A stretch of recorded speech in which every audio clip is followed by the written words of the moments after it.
Hello, everyone. Christ is risen. Hope you're all doing well. You're staying healthy, staying safe, staying at home. We've all been at home for a long time now. It's been almost 2 months, not just from school or from work, but we haven't been able to come together to see each other at St. George. But hopefully, you've been able to watch the services online with your family, and we can't wait to see you again soon. Hopefully, we can be together soon. Who knows when that will be? But in the meantime, just like you're having regular school or regular work on your computers via Zoom or whatever, we're going to start having Sunday school on our computers.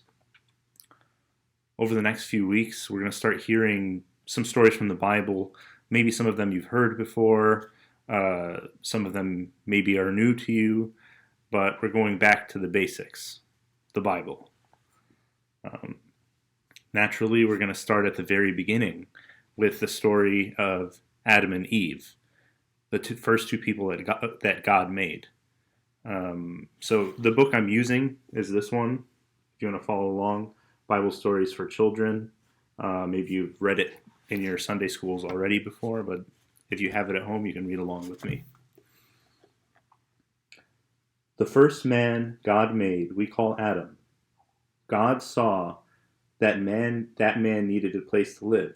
So he made for Adam a garden in Eden. And in this garden he planted every flower which is lovely to look at, and every tree whose fruit is good to eat. And in the middle of the garden God planted a special tree. This tree had a fruit that was bitter and sweet at the same time, a fruit with a taste like no other. And God said to Adam, "Of every tree in the garden you may eat as much as you want, but of this special tree you cannot eat. For the day you eat of this tree, on that day you will surely die." So Adam did as God told him. He lived peacefully in the Garden of Eden, taking care of the trees and eating the fruit from the trees. But he had no helper, he had no creature to help him. So God looked at Adam and saw that he was lonely. And God thought to himself, "It is not good for Adam to be alone. I will ask Adam which of all of the creatures on the earth he would like for his helper." So God brought to Adam every beast of the field, every animal in the forest, every bird of the air.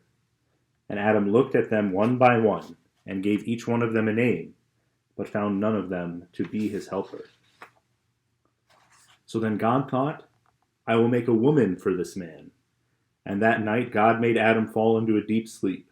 Then God took one of Adam's ribs, and from the rib he made a woman. And when Adam woke up the next morning, the woman was beside him. And Adam said, "This is my wife Eve, who will stay and help me." And together Adam and Eve lived in the garden. The days were sunny, the nights were warm, and they wore no clothing. When they were hungry, Adam and Eve walked among the trees of Eden, picking the fruit that looked ripe and sweet. But the fruit of one tree they did not touch, the tree that God warned them about. Adam warned Eve about this tree, just as God had warned Adam. And Eve did as she was told. And now in the garden there also lived a serpent, a jealous animal. The happier Adam and Eve became, the more jealous the serpent became. A serpent is a kind of snake. One afternoon the serpent found Eve alone near the middle of the garden, where the tree with the forbidden fruit grew. "You must be hungry," the serpent said. "Why not try this tree? Its fruit looks very sweet to me." And Adam and Eve replied, "God says we may take fruit from all the trees of the garden but this one. On the day we eat of the fruit of this tree, God says we will surely die." "Die?" says the serpent. "Do you know what it means to die?" "No," Eve answered. "Does it hurt?" "God made you," said the serpent slyly. "Why would he want to hurt you? Surely you will not die if you eat this fruit." Then the serpent saw Eve's confusion, and he grew even bolder. "Listen to me. God knows that if you eat the fruit of this tree, your eyes will be opened, and you will be like him. Then you too will have the knowledge of good and evil, and you will be as wise and powerful as God himself." And Eve remembered everything that Adam had told her about the fruit, and she remembered God's warning not to taste it. But the serpent's words also seemed to make sense, and she could see with her own eyes that the forbidden fruit looked as ripe and sweet as any other fruit in the garden. So quickly she plucked the fruit from the tree and ate some of it. And when Adam came looking for her, she gave him some too, and he tasted it. And so both Adam and Eve tasted the fruit, while the serpent watched them. And when they had finished, Adam and Eve stared at each other. Suddenly they felt cold and they felt afraid, and covered their bodies with leaves. And just then God called out across Eden, "Adam!" Adam, shivering next to Eve, said nothing, as they hid among the trees in the garden. Again God called out, "Adam! Adam, where are you?" And in a weak voice, Adam tried to answer, "I heard your words, O Lord, but I was afraid." And God said, "Afraid? Why are you afraid? Have you eaten the fruit I told you not to eat?" And Adam answered, "The woman you made to be my wife, she made me eat the fruit, and I ate it." And God said to Eve, "What have you done?" And she replied, "The serpent tricked me, and I ate the fruit." And then all of Eden shook with God's great anger. To the serpent God said, "Because you have done this, I will make you the lowest of all the animals. On your belly you shall crawl, now and forever, and you shall eat dust all the days of your life." So the serpent fell to the ground, and he slithered away. And to Eve he said, "Because you were fooled by the serpent, you will know pain and sorrow for the first time." And hearing this, Eve shuddered, and drew closer to Adam. And God spoke to Adam, saying, "Because you have disobeyed me and eaten the forbidden fruit, you shall work hard all the day long for your bread.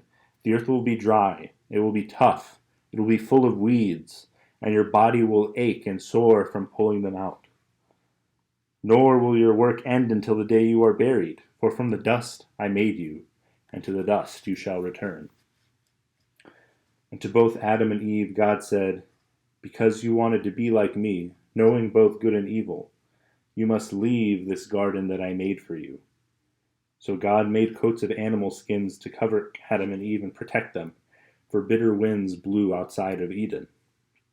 And then God sent Adam and Eve out of the garden. Behind them he placed angels and a flaming sword that turned every which way and blocked the path to the garden forever.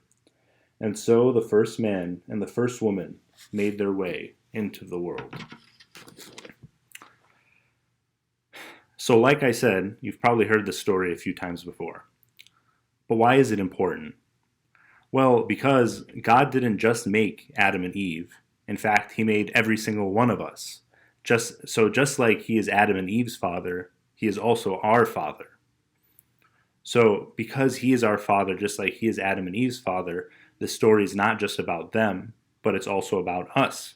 And this is how all of the stories in the Bible are. All the stories are not just about the people you hear about in the Bible, but they're also about us, because we are all God's children. God made each and every one of us, and he loves us all very much. And because he loves us, he lets us choose whatever we want to do. He lets us pick how we want to live our lives. And sometimes, because we get to choose whatever we want, we pick things that aren't good for us. And because God loves us, and he doesn't want us to get hurt, he doesn't want to do things that are bad for us, he gives us some rules. He gives us some advice to tell us what we should pick that will be for the best. And when we don't listen to this, when we don't listen to what God tells us, sometimes we get hurt. I'm sure all of us can remember a time when our parents told us not to do something, and we chose to do it anyway, and it ended up hurting us or putting us in an uncomfortable situation. It's like when your mom tells you, "Oh, don't touch the stove, it's hot." But sometimes, because we're so curious, we have to go and touch it ourselves and check that it's actually hot. Or, don't bite into your food yet, your food's still cooling. And you do it anyway because you're so excited, and you end up burning the roof of your mouth. It happens to all of us. But when this does happen, we know that our parents aren't going to forget about us. What do? When we hurt ourselves, our mom and our dad come running and they try to take care of us. They try to give us some medicine to help us, to help heal the burn. And this is what God will do for Adam and Eve. They did something wrong and it ended up hurting them, but he doesn't forget about them. They put themselves in danger by not listening to the warning that God gives them, and they had to leave the garden that God gave to them. God promised them that they would live forever, but by not listening to what God had to say, they missed out on this. They ended up having to die, right? The story tells us, the day you eat of the fruit of this tree, you will surely die. But God does not forget them, even in their death. From the beginning, he had a plan to help them. And in fact, we heard about this plan just a little over a week ago, maybe 2 weeks ago. We heard about this plan to help them at Easter.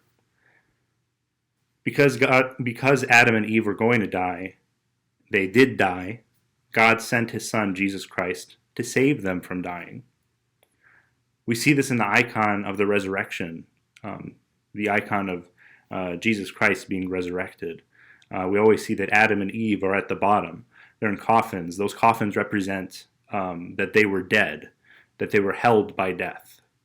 But we see Christ coming down into death and coming back up. He comes down, he rescues them, pulls them up from death, and pulls them with him into new life. God always takes care of his children. He will never forget us. Even when we do things that harm us, even when we do things that disobey him, God will never forget us, and he will never stop loving us. Okay, I think that's good for this week. Thank you all for tuning in, and hopefully we'll get another one of these out next week. Thank you.